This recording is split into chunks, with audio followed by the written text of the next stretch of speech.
Welcome. Thank y'all for coming. See, I got started and then we stopped and then we had to start back. So here we are. So with the new faces I see here tonight, there's a few of y'all that I don't recognize, so I will introduce myself. I'm Chris Still, owner of the Tackle Box here in Marathon. Not only am I the owner of the Tackle Box, I also own the charter business as well, and I have a charter boat that I run, as well as several captains that work for myself as well. My knowledge that I have, is it right or wrong? I don't have an answer. It's what works for me. There's knowledge that you all have that works for you, but won't work for somebody else maybe. If we all work together, which is always my goal, I like to learn new things. I'm trying to think who could I point? Larry knows. Larry knows I'm as open as can be. I want to hear new stuff. If there's something you do that I don't talk about tonight, share it. Don't be ashamed.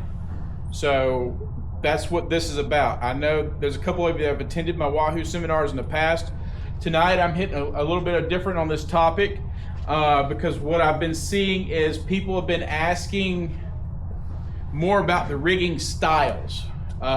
Rigging on your diving plugs, rigging on your heavier weighted lures, rigging your ballyhoo. So that's what I'm really going to target on tonight. We will go over some of the basics real quick of what to look for, what to do, how to fish them, but I really want to target how to use your tackle, because it seems like that's a dilemma that a lot of folks have. If you have a question, please don't hesitate to ask. If we laugh at you, we're all going to laugh together, and then we can keep on going. Everybody good so far? Boy, y'all going to be a tough crowd tonight. I didn't get a laugh out of that. All right.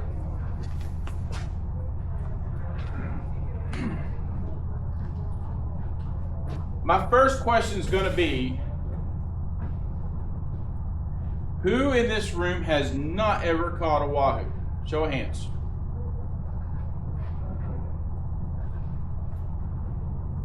All right. My next question is going to be, who in this room has caught a Wahoo? Okay.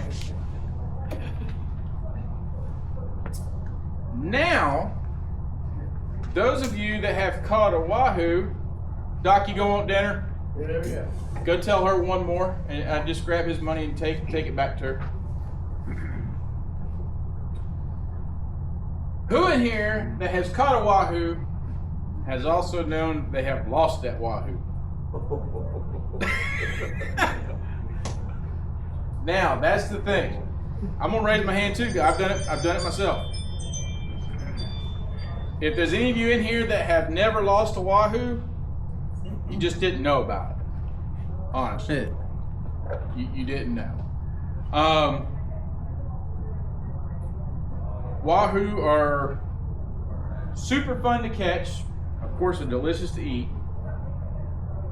I personally feel like they're actually pretty easy to catch. I think they're easier to catch than mahi are, the way mahi are nowadays. But there is an array of stuff that you can do to catch these fish. You've got diving plugs, ballyhoo, you've got weighted lures, you've got unweighted lures, you've got surface plugs. I mean, a Wahoo is pretty much going to eat anything moving, pretty much how they are. But a lot of that really deals with what type of tackle that you use. Now, for my Wahoo fishermen and fisherwomen, anybody in here fish with an 80 wide or larger for Wahoo? Okay, good. 50 wides, couple 50s, 30 wides. Anything smaller than a 30? 16s. You fish 16s? What kind of lure do you use, or what do you use a troll for?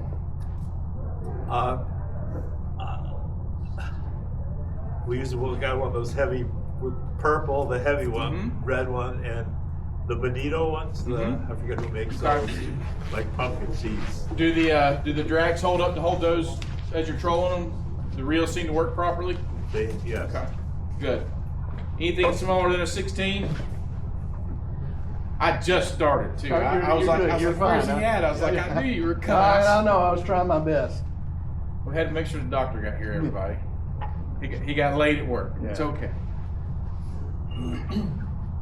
You can utilize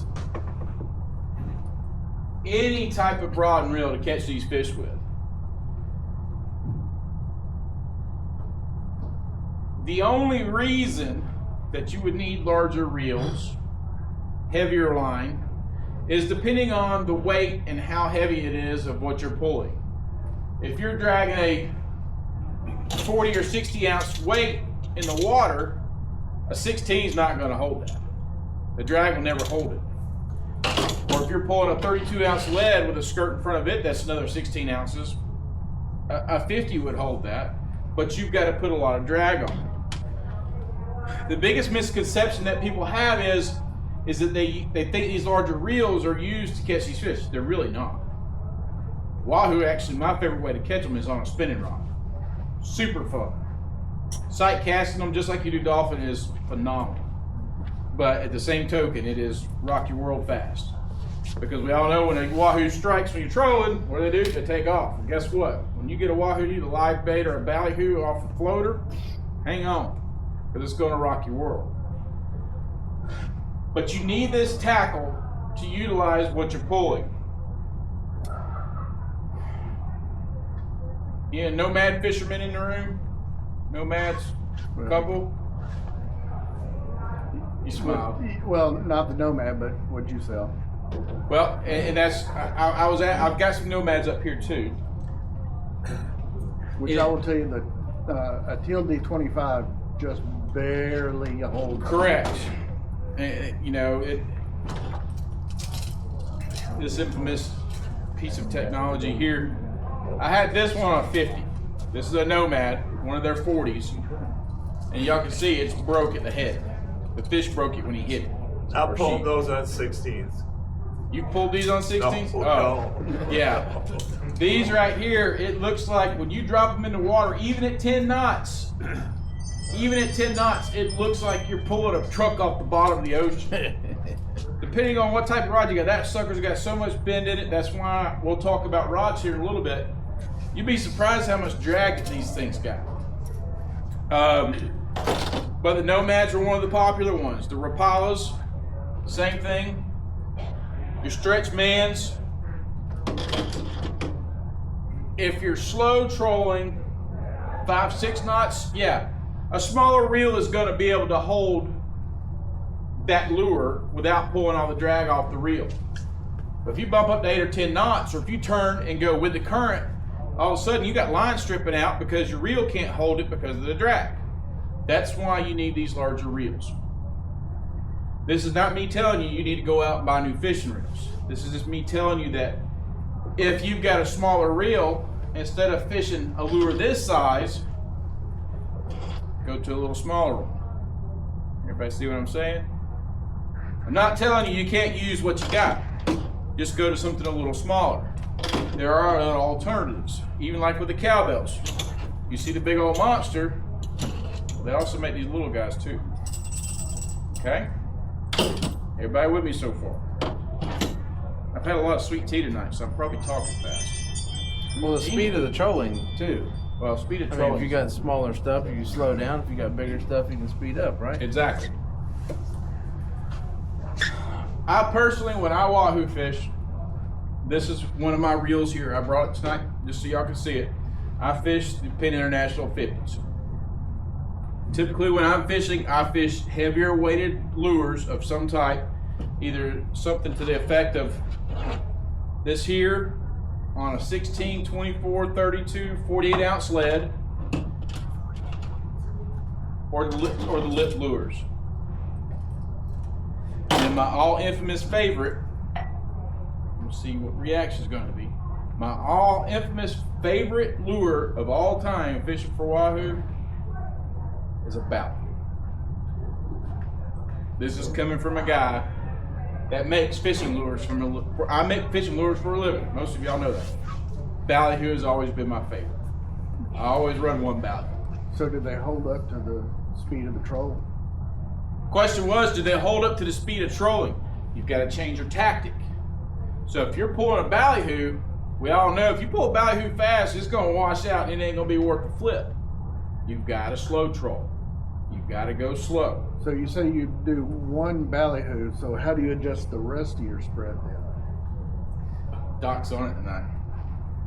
I usually pull 2 diving plugs, both on the outside, and I put my ballyhoo either on my shotgun or my center rigger. Makes sense? Even with your lipped lures, I know this will run roughly 30, this is going to run roughly 40, so I know I can stagger them and keep them from doing this. Anybody ever had that problem before? What's going on with my lures, and then you start reeling stuff in and you've pulled everything in? Come on, don't lie to me. I've done it. I've been there. And you stand there for an hour going, how did we do this? You don't know the How answer. do I undo this? How do we undo it? Right. Well, they make a they make a parody. That's why I brought these here tonight.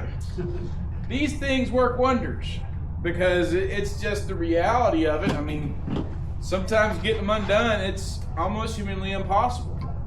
But if you've got a reel like this that you've got set up with hollow core, and then you've got 100 feet of 150-pound top shot in there, you don't want to go cutting that because you can't re-rig that on the run on the boat. You need to get it untangled. So, doing it on the fly is a whole different thing. That's the reason I definitely want to talk about some rigging tonight. Everybody with me so far? I see some blank faces and some people going, what is he talking about? If you got a question, let's talk about it. Not yet. Not yet. Okay. We online. Now, here's the secret to me when I use ballyhoo. A lot of people will put a weight on their ballyhoo. I put a weight on mine. Remember, here's the disclaimer. What works for me might not work for you. Just say. A lot of folks will use the inline weights, usually 16 ounces or so. I think 16 ounces is a little heavy for my ballyhoo. So I use an 8-ounce egg sinker. And what I do is, you just went, what did he just say? I will take and rig a top shot on my main line. And to my snap swivel, I'll take 2 beads and I'll stick an 8-ounce lead just above my snap swivel. Everybody's looking at me like I'm nuts. It works. When I figured out that you could make it work, you can't do this fast. This is 4 or 5 knots. You can't do this fast. You do it fast, you're going to make a mess. Just like you would be doing anything else, you drop it, let it fall back, do your countdown and set it. 8 ounces has been the best for me. And we'll go over this later. I actually brought, I don't know what I did. I have one up here somewhere. Somebody must have grabbed it. I thought I brought it. Well, Somebody got we're gonna have to check some pockets. Do what now? Oh, is it in your pocket? No, I'm just I brought some hooks. I make a ballyhoo rig, and this is what I actually use on mine. I had one that had a 3rd hook on it, but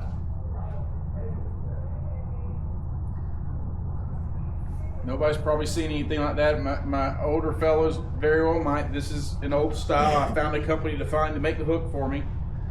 But this actually makes my ballyhoo weedless. Pop it down beside the gill, run it inside the ballyhoo with the hook face down. Hook this just in the side of the head. Piece of wire, you usually use number 7. Small tracer of less than 2 feet to it. And then I'm running with it. I know it sounds impossible, but it's really not. Now granted, do I want to sell you a $50, $60 lure, or do I want to sell you a $6 pack of hooks? I'm not here to sell something. I'm here to show you what works for me. I've always been a guy that I don't believe in the latest and greatest is always the best. If I can get away with what I know will work, that's what I've always gone with. Everything here tonight Yes, everything here tonight, tackle-wise, has came right off of my boat. This is the stuff I fish with. This is what I use myself. So I want you to understand that my goal is for you to be more successful in catching these fish. Larry. So you're pulling a dead Wahoo at 5 knots. What artificials are you pulling at that speed? Still the pound. Either I'll pull 2 of these, or I'll pull 1.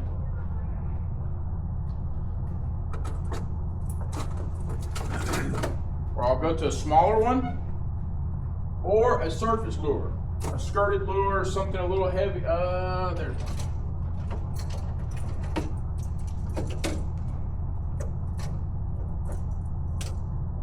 one. That rat's nasty. Do you sell those tackle organizers? As a matter of fact, I don't. Pepsi does. Or I'll go with one just a little smaller, like so. Because I want to have my spread, and I'm not one of these guys that runs like a 12 spread. I run a port and starboard and a shotgun, either on a center rigger out to the back of the boat or straight off the back of the boat. I do run if I'm running ballyhoo, and if I get a feel that the fish are running hard on the wrecks and I'm running ballyhoo, I'll run me a set of clips on the back. You got some, because I made those for you. Yeah, you did, and they work great. And I want to run my lines low so I can keep my center one high. With me? These are, it's an outrigger clip, just attached to a suction cup. I made him some, you put a snap on yours, didn't you? Yeah, it's just the same outrigger clips, but they you put them on what I think Yours 220 or something. Yes, yeah, 220 or something like that. Yeah. Now just tie it to the back cleat and run it out that way. You know, so now I've got my rod tips are here, but my lines are here, going straight up on my flat You're not line. using your outrigger. I can't make this up. If you saw my boat, you'd be like, why ain't Chris got his outriggers on the boat? I take them off in the wintertime. Right. I mean, outrigger clips wouldn't hold any of this stuff, would they? Most of this heavier stuff, the outrigger clips are not going to hold it. If you were running ballyhoo, great. But for me, in the wintertime, I feel like it gets in the way for me personally. Now, yes, If you're running that speed, you use downplaners. you can. I haven't gotten there just yet, but I was fixing to talk about that with the ballyhoo. His question was running a planer, which is much acceptable and very popular. Once again, I despise planers. It seemed like a pain in the butt. Doc said this seems like they're a pain in the butt. Yes. If you've ever fished with a planer, you've had one of two things. You've been very successful, or you have fussed at it the whole time you fished with it. Did you fuss at it the whole time? Fuss. Because one piece of grass, it doesn't matter. I don't have the education to use one. Well, I don't either. I mean, I ain't gonna lie to you. I just, planers have not been my friend. I think out of all the times I've used them successfully, my ratio is probably 30% on having a successful pull on a planer board. Anybody else have better ways with planers? If you do, please tell me. Harry? I like planers, but I've got my number 3 planer set up so I can take them off when the long leader gets to the boat, and then I can reel over. So yeah, that makes sense. So you're not having to do crazy hand lines. But I'll say this: if it's choppy and rough and the boat's going up and down, yeah, they pop out all the time. Yeah. So you got to go. You can start with that. But you should have some diving gloves with you in case they won't stay down. Yeah. So don't put all your stock in the planer. That's me. Don't put all your stock in planers. But I like them. I need to make that a shirt. Don't Right. put all your stock in planers. Well, I only use one if I use one. What size do you use? Number 3. Number 3? Yeah. That's pretty much your average. I have a couple of guys that use 5s, and I'm like, man, that's a big planer. But That's in my boat. well, yeah, that's Corners. that's like trying to pull a Chevrolet off the bottom of the ocean. Yeah, there you go. I mean, just saying. So there's your answer for planers. Yes, sir. Oh, for the ballyhoo, do you skirt them at all or put islander in front of them, anything like that? Good question. The question was on the ballyhoo, do I skirt them or put an islander in front of them? For Wahoo, yes, I skirt my ballyhoo. For dolphin, I do not. Really? I just put that disclaimer out there. I don't know what putting a color on a ballyhoo does for a Wahoo, but I've had much more success with colored skirts than I have ever on a naked ballyhoo on a Wahoo.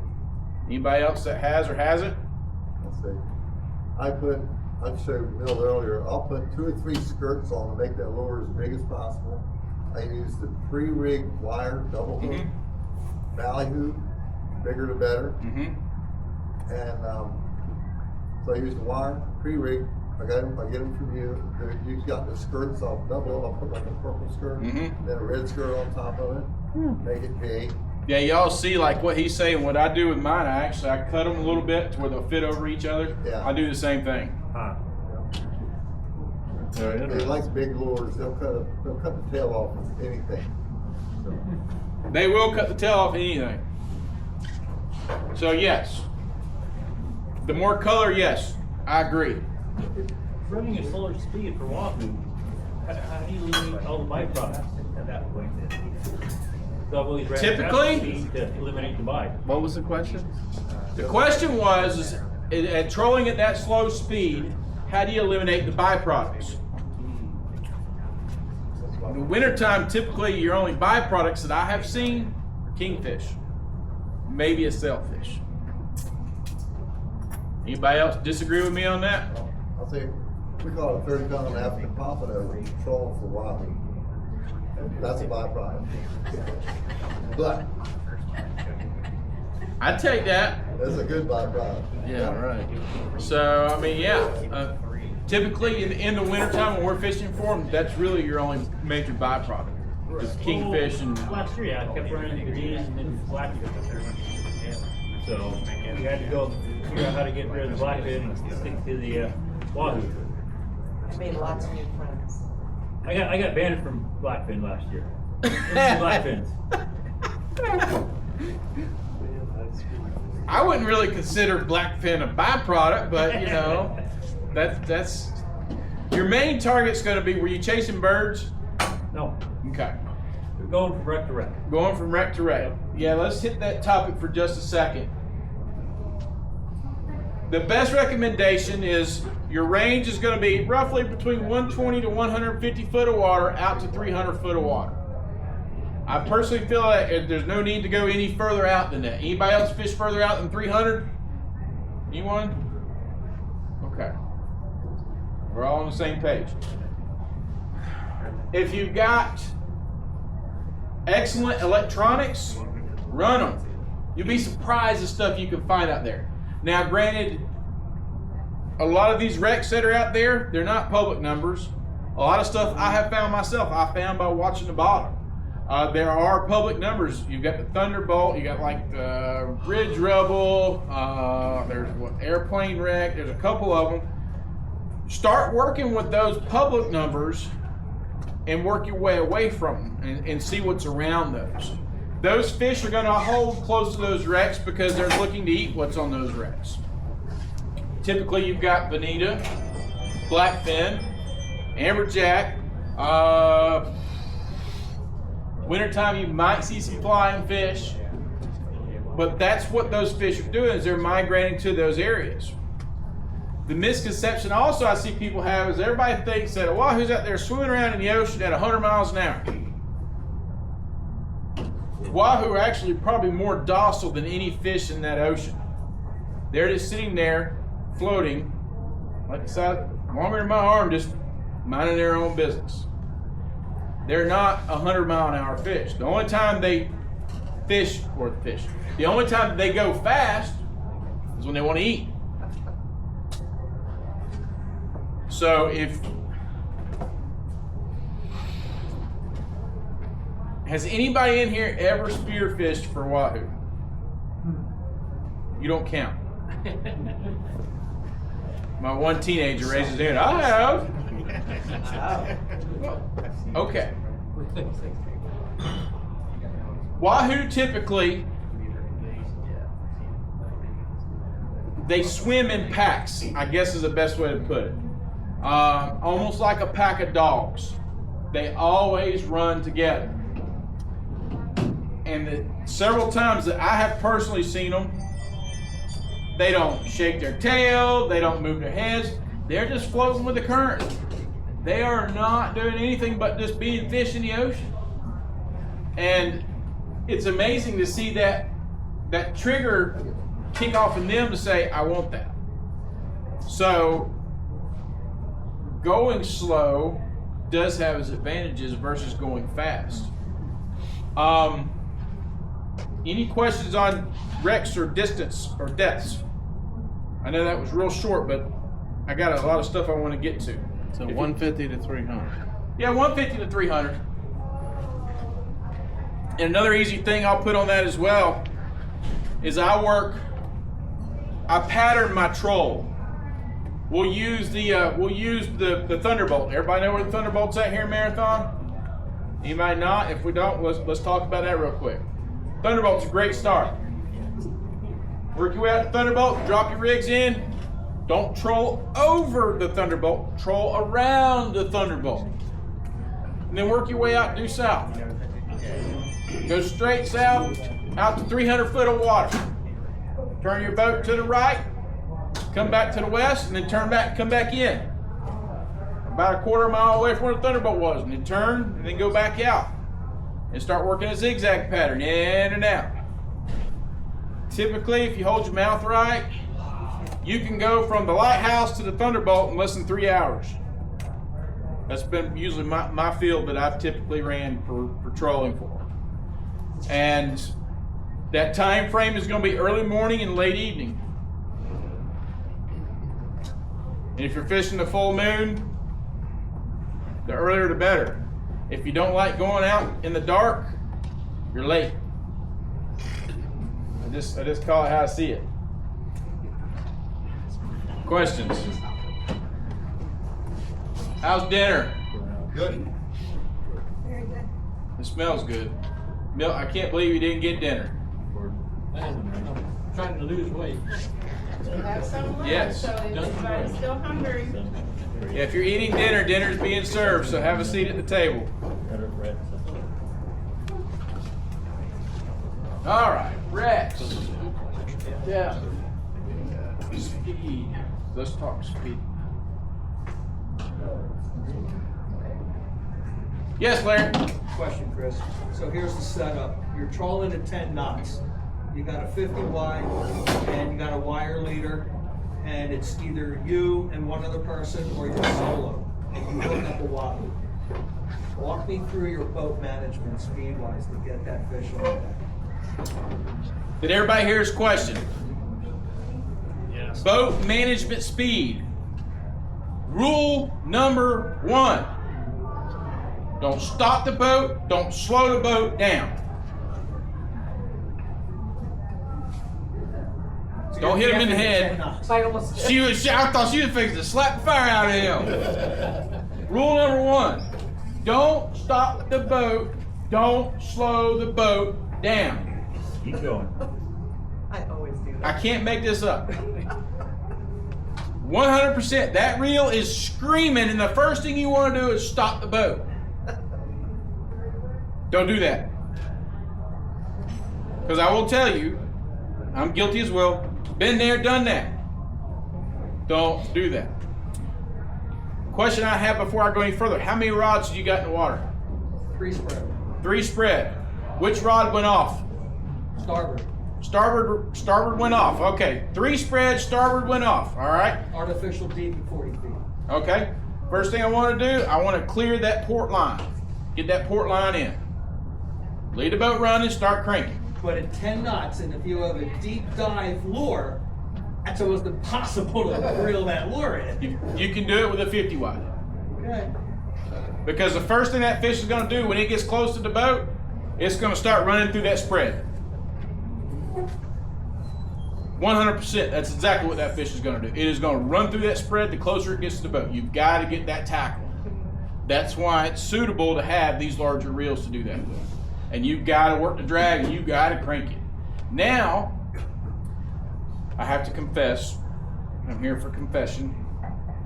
Same scenario for me. I actually run an 80 wide with a motor on it. I run a hooker on my 80 wide and I troll with it. Not telling y'all you need electric, but electrics do help that. The MP3000s, the Shimano Beastmaster 9000s, the Seaborgs, and I think now, I haven't found out about the Sea Powers yet, but those reels will actually pull in, even at 10 knots, those reels will pull those lures in. I know. But what I would do, I would clear that port line first, fight the fish, because my shotgun, my center line is the furthest line back. So if he runs into it, he's going to run into it. Typically, they're going to run straight out. They're going to run for a distance and stop, turn around, and come right back to the boat. They're trying to get away and get that draft off of them. They can feel that pull, and they're trying to get it off of them. Because when that fish stops, you better be cranking. That's number one why. What do we not do? Don't slow down. Don't stop the boat. Don't stop the boat. If you need to slow down, as minimal and as gradual as you can over an extended period of time. But you've got a reel that's got well over 1,000 yards of line. So you've got over 3,000 feet of line on a reel, you ain't gonna lose it. It's just you're gonna get tired sitting there. It's gonna happen. But a big Wahoo will do that to those reels. Matter of fact, some of y'all might have seen my video, I think it was this year. Anybody see the video from earlier this year when I was offshore, Robin Harris? Yeah. In the seaweed? You lost it in the seaweed? Lost it in the seagrass. Got the fish on the surface. We had live streamed the entire catch. I was running the boat. Harris and Robin were on the fish. And I was watching them. I reached down, I grabbed the gaff. I come up, the fish was skipping across the surface. It was done. And I hit a patch of large sargassum out there, and it pulled the fish off the hook. Yeah, that one stung a little bit, and it was a good fish. So you're letting the boat tire this fish out so it gets up top and stuff. Why not? Have you ever done that with tuna? It's a great technique. Doing the same thing with tuna is phenomenal. Because what do tuna do? We all know what they do. They go straight down. Don't slow the boat down. That fish ain't gonna fight against being pulled 10 knots. You know where it's pulling out of the mouth or anything? Once it's on, it's on. What happens is not pulling out of the mouth, it's boring that hole around the soft part of their mouths. That's the problem. You know, but that fish is gonna tire out a whole lot quicker fighting against that boat than it will be fighting against the angler on the boat. Also, if you're battling sharks on the hump, game changer. I'm getting off topic. When I'm trolling for tuna, and if I got a shark problem on the hump, as soon as the tuna hits, I plane the boat out. I'll pull the boat up on plane, run for a few seconds, drop it back, reel the fish in to get it away from the sharks. You tell my wife that. I was asking if you would, please. She won't believe him. Oh. She might watch this video. I better be quiet. Careful. Well, I don't have nothing bad to say. Questions so far? We all following right along? I have a question. Hear it. All right. You haven't mentioned much about wire or mono, whether you're pulling the diamond plugs or. Fixing to get into that. Okay. We are fixing to start that. What Harry just said, I haven't mentioned what type of leader to use. For my diving plug folks, or divers, who in here that uses them show of hands, uses wire? Who uses wire on their diving plugs? 2, 3, just a couple? Who uses mono? A whole lot more. For my wire folks that just saw the mono people raise their hand, I can promise you I can change your thought process and make you go to mono. I know it sounds crazy. The success I have found in my hookup ratios actually has gathered a lot larger over time than using a cable leader. On my cable rigs, the only thing I use cable on is my high-speed stuff. And the reason I use cable on my high-speed stuff is strictly because of strength. I feel like the mono is going to stretch too much, and I don't like the mono on my high-speed stuff. So I do use the cable. On my lower speed stuff, my 10, 12 knots, 200-pound mono. Anybody use less or more? 200-pound mono? What do you use, Cullen? 150. Use 150? You'll spend some money at the tackle box. Oh. Anybody else use more or less? Everybody in here comfortable with rigging that mono? I'm comfortable with you rigging that mono. I know you're comfortable with me rigging it. I know that. Who in here that does their mono rigs, this is just for my mono folks, who in here hand ties it? I got crimpers. So. You don't count. You're being complicated. All right, so all my mono people are crimping everything, correct? Everybody's crimping. Good. That's what I wanted to see. Everybody's crimping. On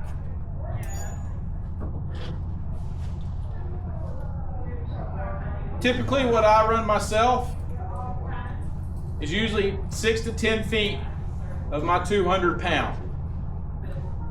Anybody run more or less? We're all on the same page.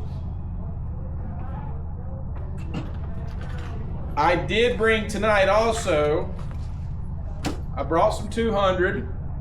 I also brought some crimps. So if any of you, I thought it would be complicated for me to try to do it sitting up here in front of all of you. I'll be more than happy to show you how to make them. If you don't know how, tonight's the night to learn. I will be happy to show you. It's very simple to do. Chafe gear. Anybody use chafe gear on their leaders? Chafe gear. Ah. Okay. Once again, I'm guilty. I don't do it myself. Why? It's just more time consuming. But it does benefit using it. For example, everybody see the end of that? Yeah. See that black piece that's on there? That's all chafe gear. That's what this is here. It just comes in a little tube, almost like a heat shrink, and it comes in the diameter to fit around whatever mono you're using. So you would just slide it over the top of it, and you piece it to the size that you want it to make your loop. Pretty simple. The advantage to using it is this. When that lure is being pulled, and as it's diving, it's continuously rubbing on that line. It's always moving.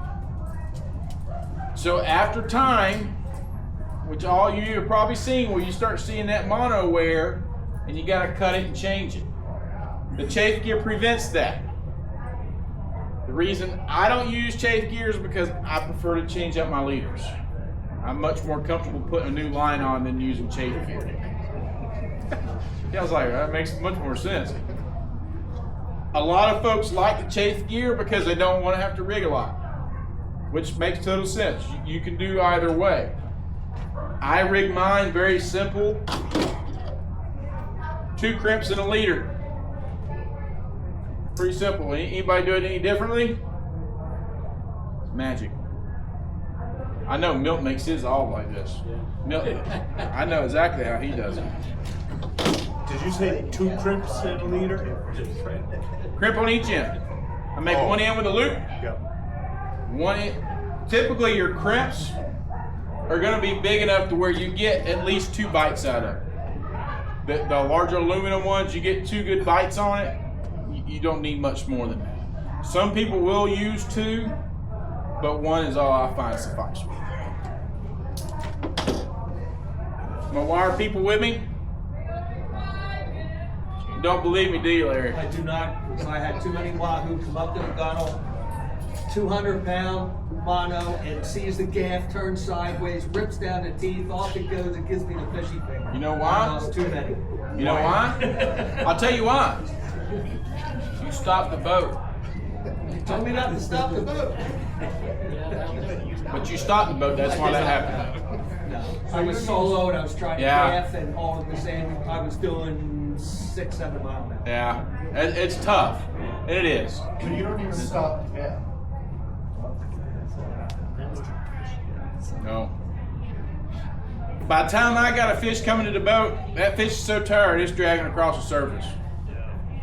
If they're broadside, if that fish is broadside and it's coming up to the boat and you can see the outside of that body facing you, guess what? That fish ain't done. That fish is just waiting for its next opportunity. But if that fish is up on the surface, that fish just gave into that fight. But like I said, everybody with me, all see what I'm saying? Here's your boat, and that fish is turned to its side and it's still got that pull. That fish is not done. That fish is going to be lit up and that fish is going to run again. So you better be quick on the gaff. Now everybody knows Wahoo have very sharp teeth, right? I want to see some head shakes here. Okay. I don't, that's the last thing. I have been victim of that. Actually, Chris, not to interrupt. No, go ahead. I have a story. A guy had a boat. He was on a boat with his friends, and they caught a Wahoo. And as they gaffed it and brought it onto the boat, that Wahoo literally severed the kneecap from one of the guys on the boat. Wow. So I just throw that out there to be careful. It's in my mind every time I hook up now.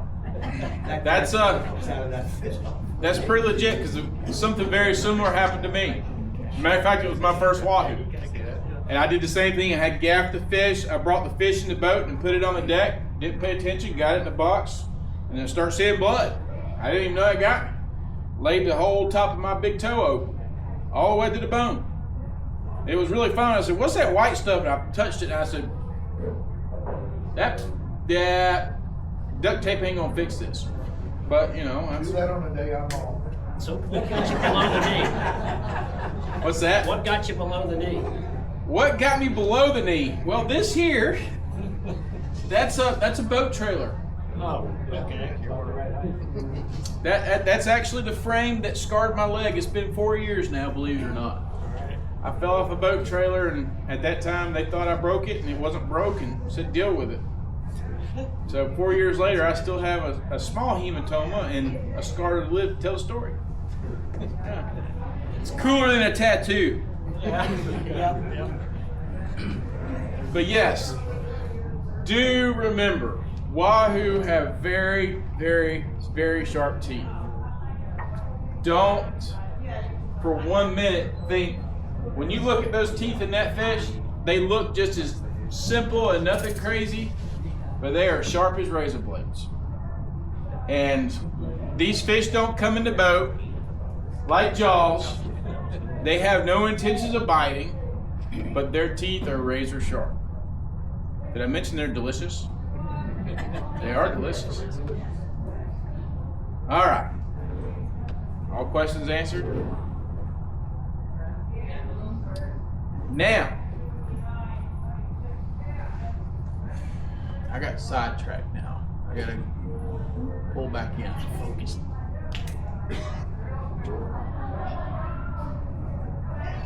Questions so far? Come on now.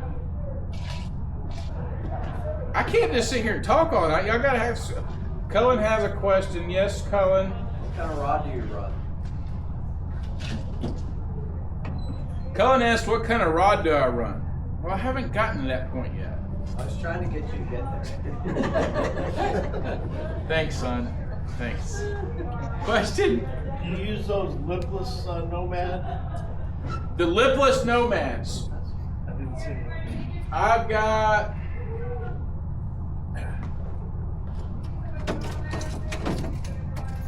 something similar to that. That's a Missouri Bonita, very similar. These that you would troll, you're going to run these with a weighted weight. You're going to have to. These are not going to troll without a weight properly. You have to have the weight to get them down. Those there, I rig with the mono as well. Fluorocarbon or regular mono?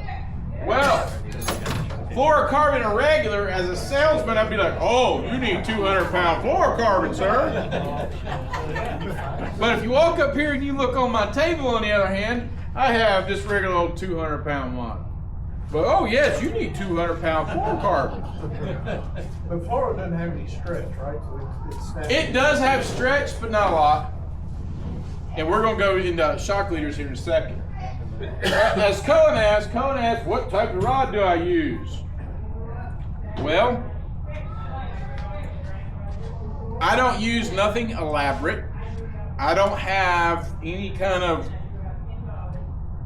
several $100 rods and reels that I have put together. I do run the 50 wides. I run them on a bent butt rod on both of them. The reason why is it takes the stress off the rod. Some people like to use a straight stick rod. It's all in your preference. The biggest key to your rods is this: if you're towing 60 ounces of weight, you better have something that's got some backbone to hold it. Because if you don't, it's going to bend and it's going to touch the water. What size rods you use on those 16s? 20 to 50s? Or 12 Yeah, to I've got 30s? some- No, they're 20 to 50. 20 to 50s? Yeah. 20 to 50s is about the lightest I would think you could probably get away with. And they still, even with the plugs, they're going to have a lot of pull in it and a lot of vibration on that tip. The bent butts are real simple though. Number one, they're not going to come out of the gunnel. You're going to hand crank the fish on the gunnel. Everybody with me on that? Oh, yeah. Okay, yeah, you just leave it in the gunnel and crank it. These here, if you want to pick the fish up and hand crank it and fight it, great. But if it was a dolphin or a sailfish, I'd be like, great, yeah, leave it in the gunnel. If you want to catch the fish, I mean, I only want to catch fish to eat them myself. I think that's what most of you probably want to do too, is catch the fish to eat them. This right here can stay in the rod holder. Don't overthink this, because I'm not an overthinker, I promise. Did that answer your rod question, Mr. Cullen? Perfect. Oh, perfect, thank you. I'm so glad it answered your question. All right, moving right along. Real quick, so I get this out of the way. Anybody use rod leashes? If you don't, you better start. That's all I'm going to say about that. Because you take one of these and put those in a 15-degree rod holder, it's the right angle to go straight out when a fish hits it. There's your disclaimer. Don't stop the boat and put a rod leash on it. Just food for thought. I was wondering where you went. I just looked. I was like, where'd he go? You're hiding in the back now. What'd you hide in the back for? You was front and center earlier. Oh, you had to eat? Yeah. Rod leashes. Any questions? Everybody with me on it? Now listen, you don't have to do this fancy stuff. I just like it because it looks good on the boat, honestly. You can use Dacron, you can use paracord, whatever. Tie your boat down with your rod, get all locked into the boat. Make it all one piece. Yes, Mr. Cullen? When you're using the rod leashes, what will you attach it to? Will you attach it to the clamp on the bottom or the clip on the top? I attach my clip to the bottom of my reel. These lugs on the top were actually made for a harness for a fighting belt. You learned something new tonight. I'm so proud of you, son. I knew that, but I was. Oh, you knew that? I know somebody else was thinking that. Oh. Okay. Dad's proud. Dad's proud. I heard it. I heard it. Dad's proud. Got on video now. Thing's still recording. It's still recording. Woo-wee. We going. All right.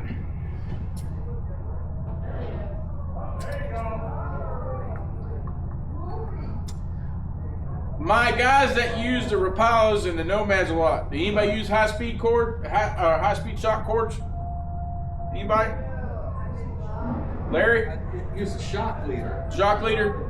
I meant shock leader. Shock cord, I shouldn't have said that. I'm sorry. The shock leaders. Yes, he is correct. I was wrong.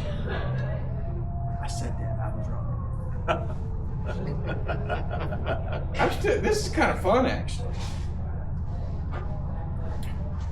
Your shock leader typically is going to run from 200, 250, 300, and 400, I think, is your weight classes if you buy the pre-rigs. I brought a couple tonight to give away. We've got, I think I brought a 200 and a 250. Typically, they're anywhere from 20 to 40 foot. The advantage of these is, number one, what is howling? Right? No. Pretty cool. Oh, is it Halloween costume for that? Oh, It's elks. it's the elks. That's not an elk though. That's like a wolf. What'd you do? Have to get a picture of that? Oh, Chris is talking about the howling now. Typically, the shock leaders, though, will run between 20 and 40 foot. Cullen, front and center.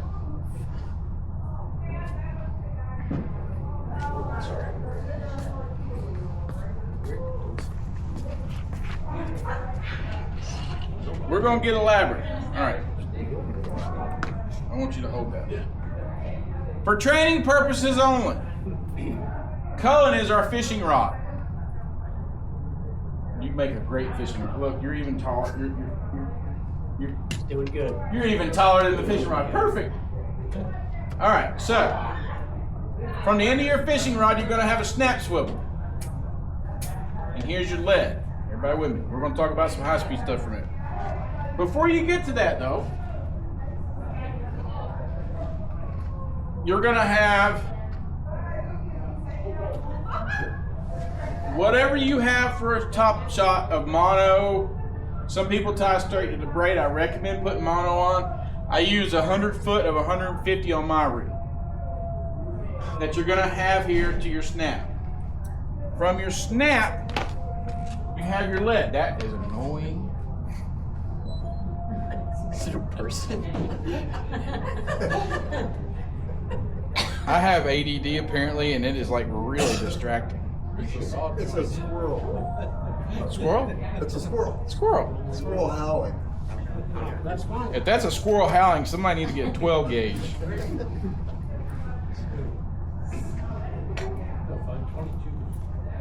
No, 12 gauge does it much faster. All right. Taking away the sport. So, I've got my lead. We're going to take our shock leader.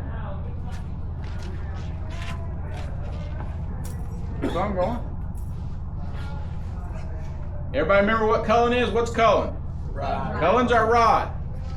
All right.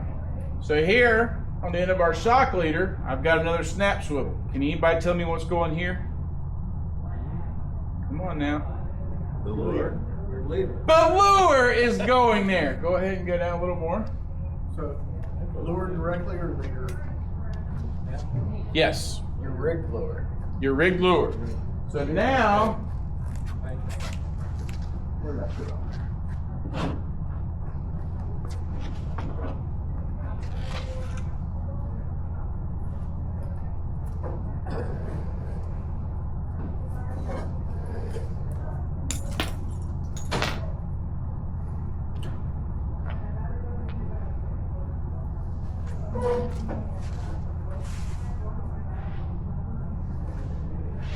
All right, so we see where Cullen's at. Y'all see where I'm at. You'll see the distance between the two. This is your tackle that you're running from your fishing rod. Now what happens when you pull your weight up and now it's at the tip of your rod? What do you do then? You've got to hand line all this in. So you know what that goes back to? Don't stop the boat. Unless you're Larry and you're by yourself. Never stop the boat. So now you've got the hand line, all this, woo, that one caught me in the hand. So you've got 30 foot here that you've got to pull in by hand. Now, what did you just say? You stick that in the rod holder. Wait. Stick it in the rod holder, you can. I usually run it up to my rod tip. Because if the fish wants to run, I can let it go and it's not tangled up. You stick it in the rod holder and then now you're breaking gunnels and all kinds of crazy stuff. That's good. Just say it. So you've got this hanging off your rod tip, you're hand lining the fish in. I got all 10 of mine. What do you need on here? Everybody with me? Put a pair of gloves on. And don't wrap line around your hands. Over. You wrap lines and that fish runs, you're going to be seeing Doc at the ER.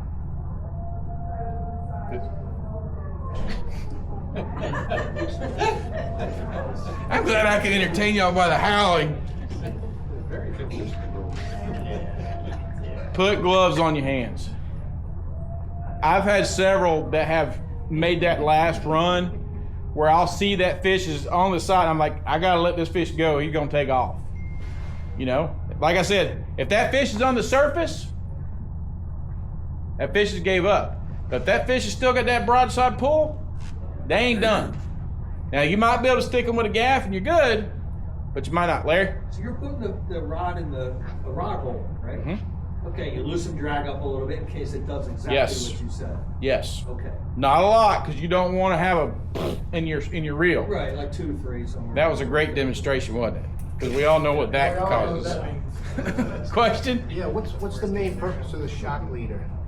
What is its main purpose? More money for the end tackle. All the energy. Here's my brain. If you jump off a bridge and you hit the bottom, what was it that got you? That's what happens when a fish hits a lure. So putting this amount of shock on there when they hit, it's got give. Does that make sense? It's not like you're slamming into a brick wall and slamming on the brakes. This has a lot of stretch to give to that fish. So it's designed to have more stretch? Yes. It's to absorb the shock immediately at the strike point. So it's better than the monos. Well, it is mono. Well, And I've still got 100 foot of mono on here too, that I'll have on here. okay. So I had the mono stripped off so y'all could see what I had for braid on here. But I'll have 100 foot of mono on here to crimp to go to that lead. Does he do it that way? Is that the way he does that? You come off of your braid with a 100-foot shot of mono. Correct. Or how about a wind on leader? You could do a wind on leader, yes. But typically, unless you make the wind on, most of your retail wind ons are all only 25 foot. So you're not getting a lot of footage. Unless you go buy a swordfish wind on. Swordfish wind on work, but now you've got 150 versus 100, which you could use.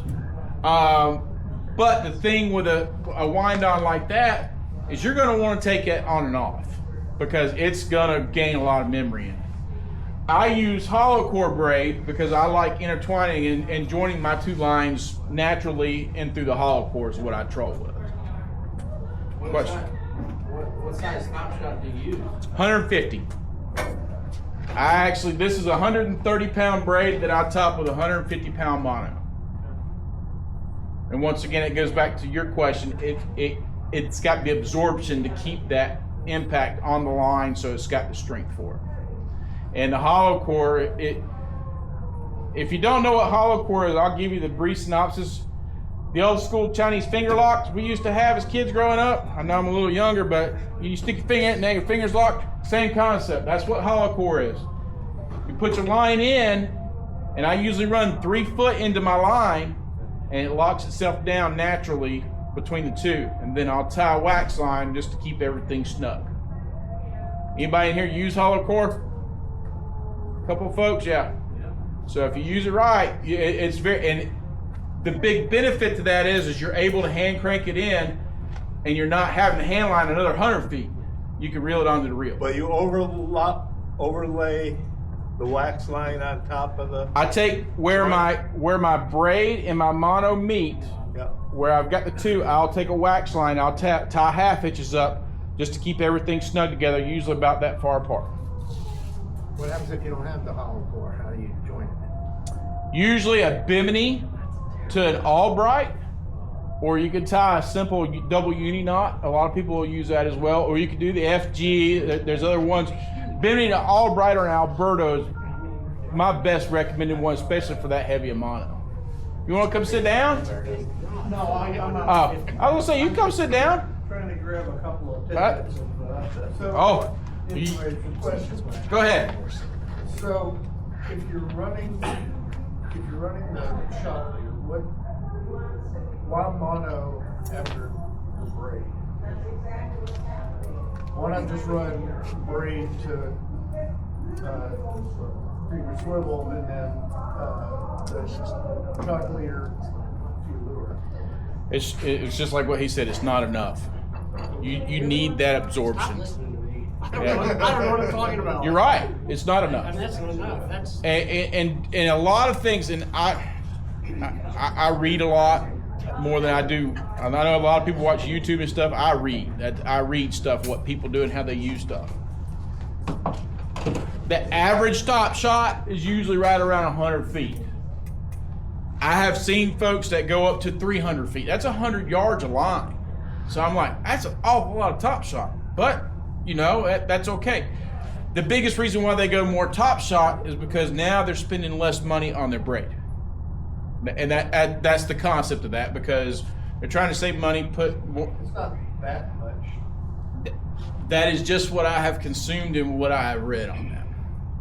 You got that wound up? That's not how it goes. No, It's close enough. what are you doing?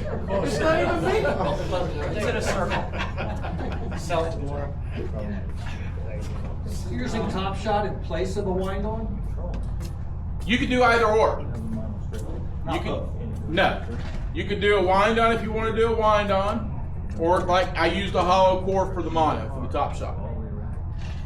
And the purpose of that is shock absorber. Yes, the purpose of that 100% is shock absorbing. It doesn't have anything to do with the mythical past of what the Wahoo's going to do. It's a circle. That's not a perfect circle. That's a perfect circle. You're still using the shock leader on the nomads? Shock leader on the nomads? Yes, all my lures are going to have a leader rigged to each one. Every lure that you use, it doesn't matter if it's ballyhoo, nomads, cowbells, diving, anything. Always have your leader. Your high-speed stuff, like I said, I use cable because of the strength. I use the mono on the diving plugs, the nomads, the mans, the rapalas. Everything's going to have a leader on it.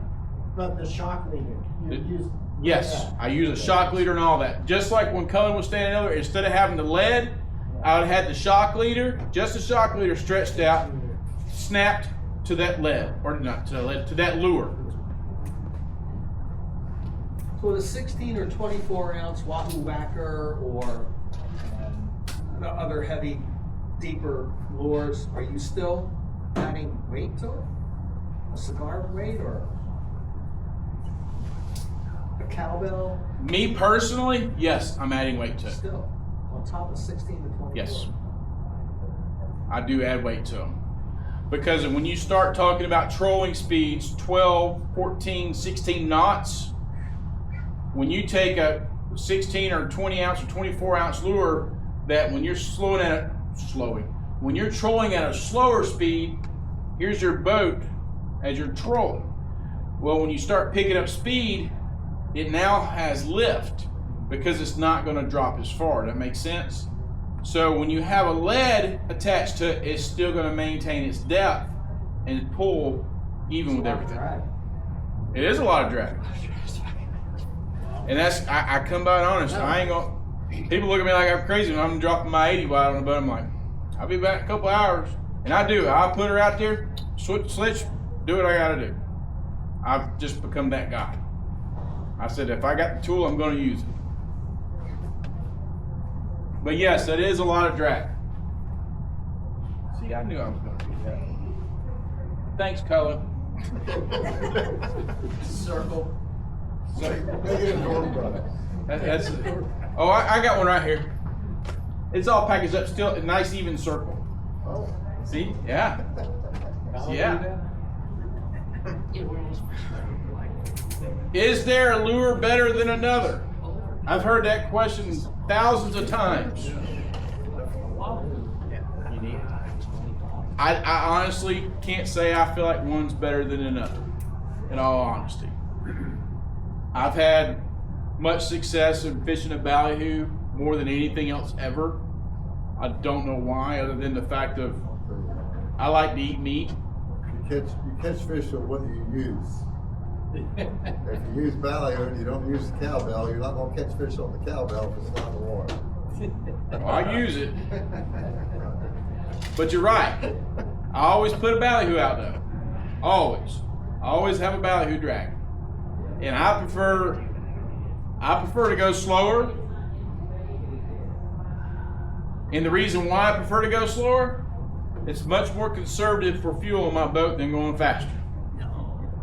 Because once I start chugging at 12 knots, she's going and I'm like, no. You can afford it. You're trying to catch fish. I mean, that's trying to optimize catching fish. You know what happens when you make your hobby work? I mean, not as much fun. None of my fish are cost. Oh, it's still fun. No, they're just. I can't I'm just saying. Justify any of the fish I catch, right? I just found a way to justify having more fish attack. Okay. Yeah. See? Yeah. I don't know how, but I did. That's good. And we all, everybody in here is a boat owner, so we all know what we're doing with that. Yeah. That stinks. That thing's still running? It's still running. Holy cow. Almost an hour and a half. Sweet. This will be fun. You're running at about 6 knots? I usually run about 6 knots. That is correct. Because once again, as y'all can see, I do, my wife says I do. I don't believe it. She says I got ADD and that slower stuff. I'm like, I can't go super slow. I go crazy. That 6 knots gives me enough that I can watch my bottom finder, I can drive. But if I'm going 2, I'm like, I gotta find something to do. I get bored.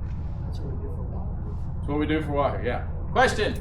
What's like a good time frame on when to target things? Like, I know it's winter time, but what's your thought?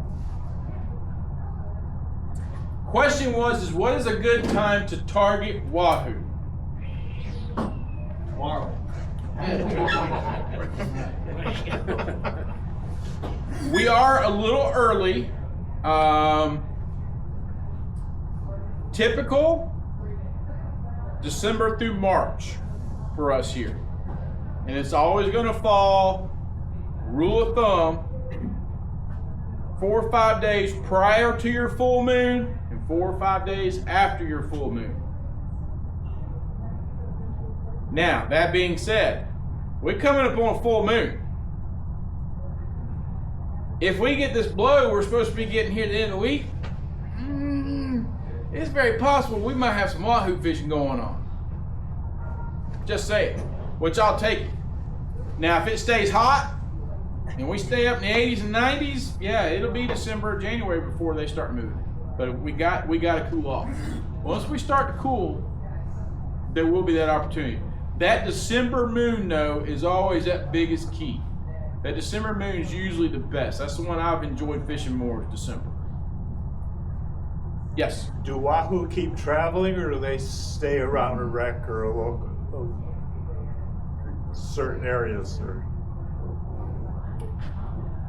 like the mahi kind of keep moving? The question was, do the Wahoo travel, or do they stay in particular areas?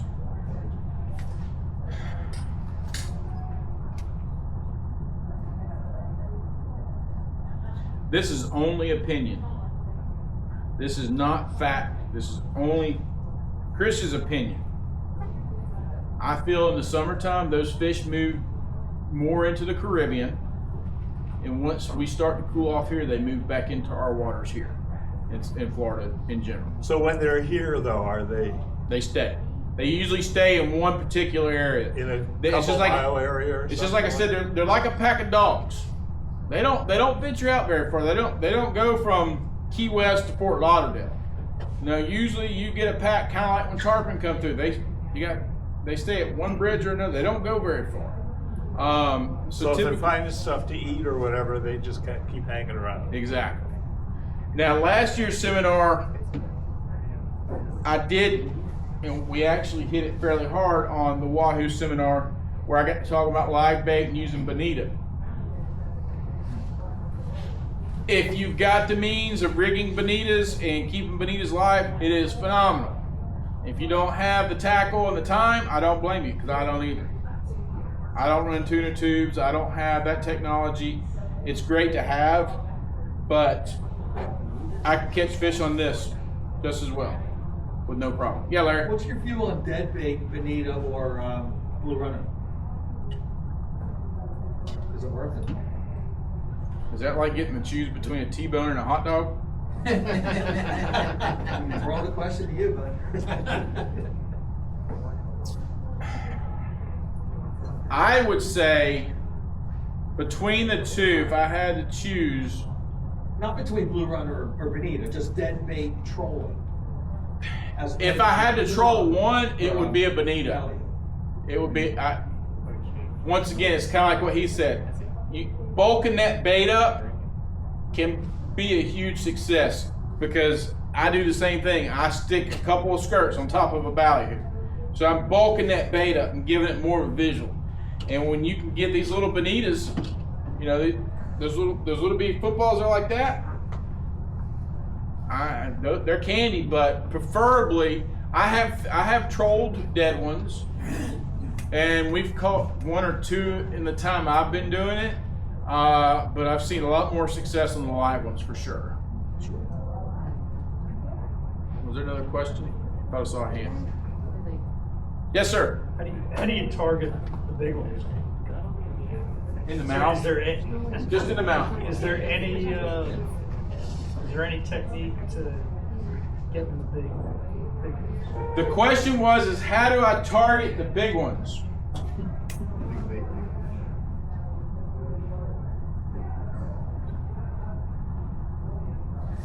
That question's so easy. I'm gonna let Cullen answer it.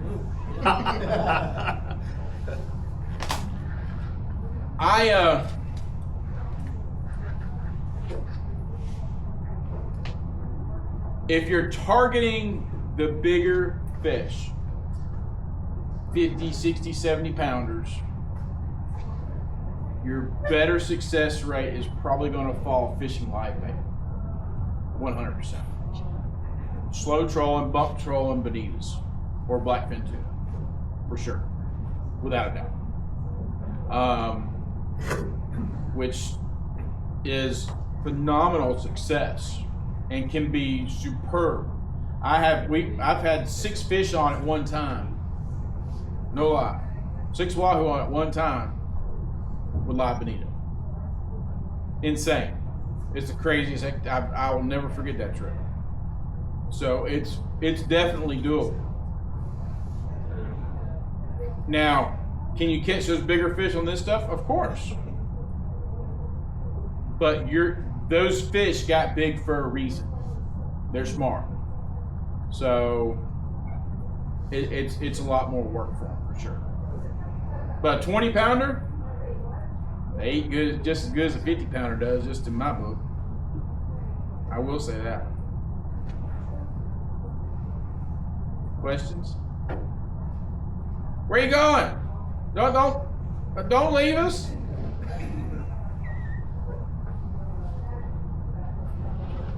All right, this is y'all's turn. Come on now. I've thrown a lot out there really fast tonight. Tackles and leaders and rigs. Now, I will say, it is just what I've always enjoyed. Putting them on a 55 or 6500 spinner is super fun. It is a blast. So how do you do that? You said you were sighting. How do you sight? Sight casting them on floaters. Where? Yeah, but how do you sight them? Where are they hanging out? Where do you go to?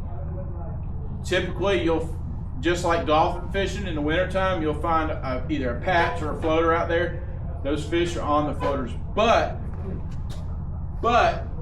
if you're right here driving, you're not going to see those fish. You've got to be elevated. You got to be. If it's just standing on a gunnel or standing on a cooler, you've got to be elevated to be able to see those fish. But you're looking for weed or floaters? Now another thing. And what are you pitching at? Dead who? Ballyhoo. Typically, I'll keep just a ballyhoo rigged on a small 12-inch piece of wire. That's all I use. If you can't see them, drop a jig on them, tip of the wire. Do like a 20-second countdown. Drop it. Fast, you can pump that sucker back to surface. On a lead. 12 inches of wire. Back to the wire. Back to the wire. And I'm. That's all I use. That's all you need. That's all I use. Everybody thinks you need this. This is all I use. And the reason I only use that is for this reasoning. When that fish is on, if that leader's here, you just want enough when that lure comes off, it stays on the side of their head just to keep it from chafing on those teeth. You don't need all this. You only need like that. So if you have all that, what does that hurt? Nothing. Okay. Fair. Nothing at all. Okay. It hurts nothing. I'm just making sure it's known that you don't have to have it. Right. You just need about that much. You really do. Really same way with kingfish. Kingfish is the same way. You really only need that much. You don't need a lot. Everybody makes a mistake. They run 3, 4, 5, 6 foot leaders. I'm like, why? Yeah. As soon as that fish is hooked, typically fish are going to hook on either side or on the nose. And all it is about keeping that tension right on the mouth where it doesn't break. Milk? So you don't use shock leader? You're depending on the rod itself now to be softer? This here, I still run a mono top shot on my braid, but I only usually run about 10 or 15 feet on my jigging rods. What size reel? 6,500, 65s. 65? Yeah. Question? What weight lead wire? What weight wire? Usually number 5 to number 7. 69 to, what is that? It's like 69 to 110, if I'm right off the top. I mean, that's literally off the top of my head. But number 5, number 7 typically is what I use. You go lighter, it gets a little bit too bendy, and then they have a tendency to shoot. Kingfish and cereals will bite through number 5 a lot of times too. So, you know, typically number 5, number 7, because I like the stiffness in the number 7 a little more. So it makes it a little easier, more agile. Thank you. Yes, sir. What time of day, you may have said it already, but is there a better time of day? Time of day. We'll go back to time of day. We'll go back to the moon phase. All right, we're going to do 3, 4, 5 days before and after the moon phase. So you say you got a 10-day window. In that 10-day window, you've got your morning and your afternoon bite. Morning. Let's see, we're going to be hitting this now come time change. So probably 6 a.m. to 9 a.m. is going to be the window when the time changes. In the evenings, 3 to 6 p.m. is going to be on the time change as well. Right now, you know, we still have the option of it's dark on, it's still daylight until almost 7:30, so we're good. But as soon as time changes, it's dark 10 after 6 out here.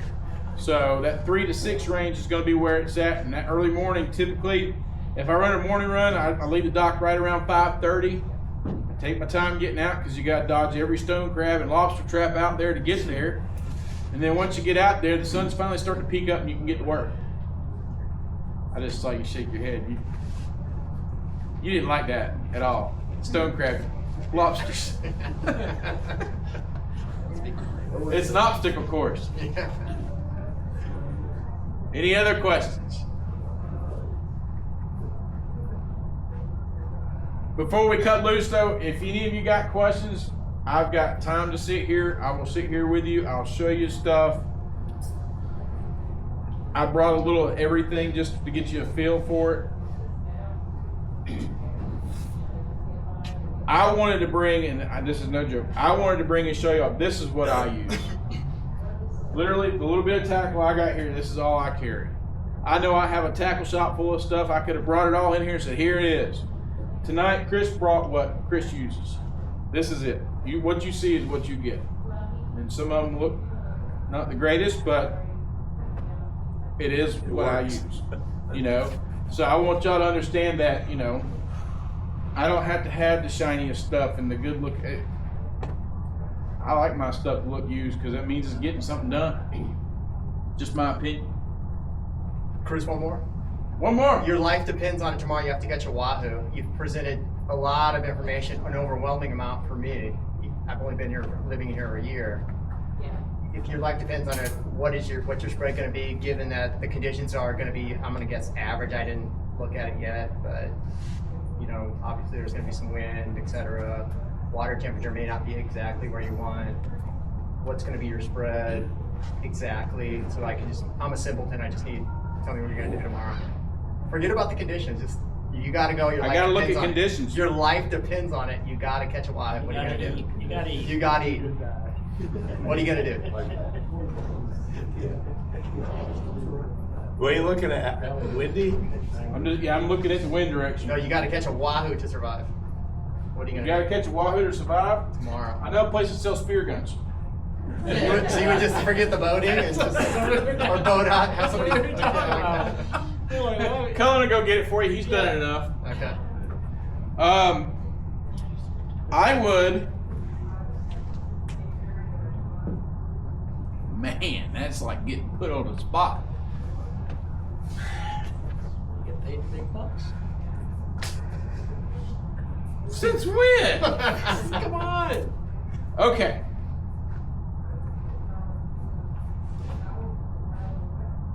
I'm gonna take this just like you walked into my tackle shop and asked me this question. I've been in your tackle shop a few times. And I'm gonna do the same thing I'm doing right now. I'm gonna be like, if I was a betting man, I would run 3 spread. My number 1 is gonna be a rig ballyhoo. No questions asked. Okay, I have a question. Yes, sir. How you gonna rig the ballyhoo?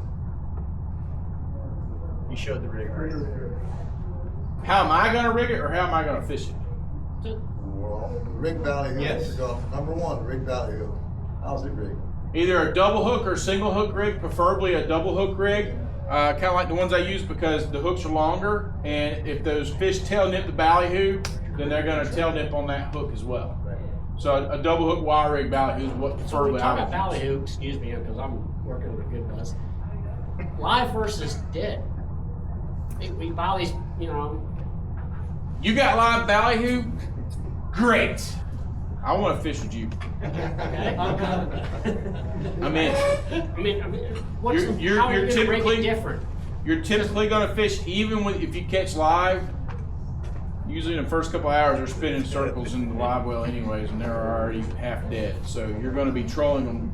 That's the advantage of trolling ballyhoo is what does it look like it's doing? It's like you're swimming in the water.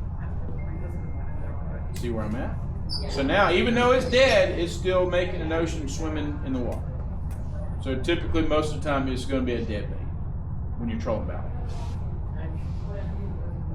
So, ballyhoo.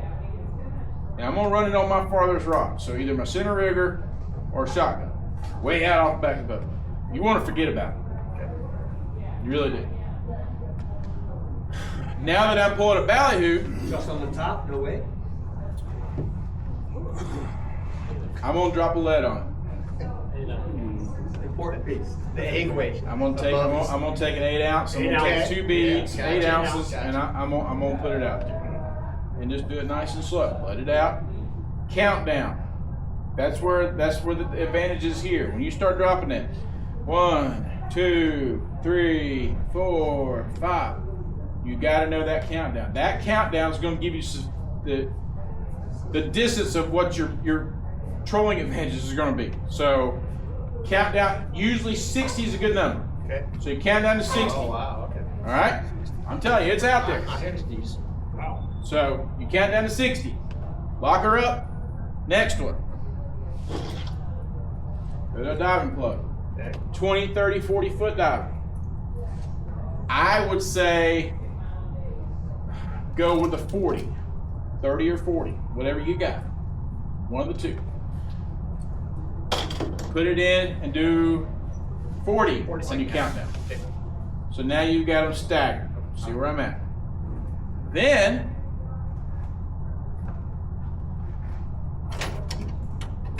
just for the giggles, Sea witch. you could do a sea witch, do something light where it's going to sit up on the surface. Do it about 25. 25, 40, and 60. Okay. Or you could say 20, 40, and 60. You could do that as well. Okay. All right? Something light. So do your lightest closer in, and some people do it reversed. You could do it either way. They're talking about you. If it were me, that I would put my furthest line is going to be a ballyhoo. Okay. Without a doubt. My ballyhoo is out there just doing its thing. I leave it alone. I don't have to think about it. And I keep my other stuff closer in, and the advantage of me keeping it closer in, if it decides where I get a cross or a screw up, I can fix that. I'm still trolling, and I got a ballyhoo out there. Everybody see where that was coming from with that? So what are you going to take tomorrow morning? Oh, that's very easy. 60-second count, egg sinker above the swivel, ballyhoo way deep, your dive plug at about 40 second, or 40 count, and then 20 is the sea witch. You put a ballyhoo on the sea witch?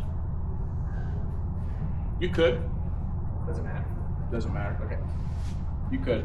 Either way. Okay. Now, 120, 150s? take your boat straight out to the Thunderbolt. Okay. Out of Vaca. Out of Vaca. Go to the Thunderbolt. Before you get to Thunderbolt, put your baits in. Don't drive over the top of it. Just troll around it. You drive a circle. Get everything nice and straight, squared away, and then start south. And you're going to start south away from the Thunderbolt, out to 300 foot of water.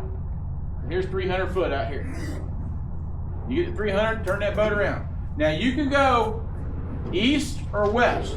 It doesn't matter. I like working in between Sombrero Light and the Thunderbolt. That's just what I've always worked. So what I would do is I would turn to the west, just make a wide turn so I don't tangle anything up, and turn around and come right back to the north. And when I get to about 120, I'll make my round again, wide turn, back to the south. Okay. And on, it's Monday, tomorrow's Tuesday, come see me Wednesday and we'll see how you did. Okay. Well, Yes. Cool. Well, you don't have to. I'm just asking him to. I do. I mean, you said you got the buzz on, so you. I do. It means the beer's cold and the beer's good. Beers are good. Beers are good.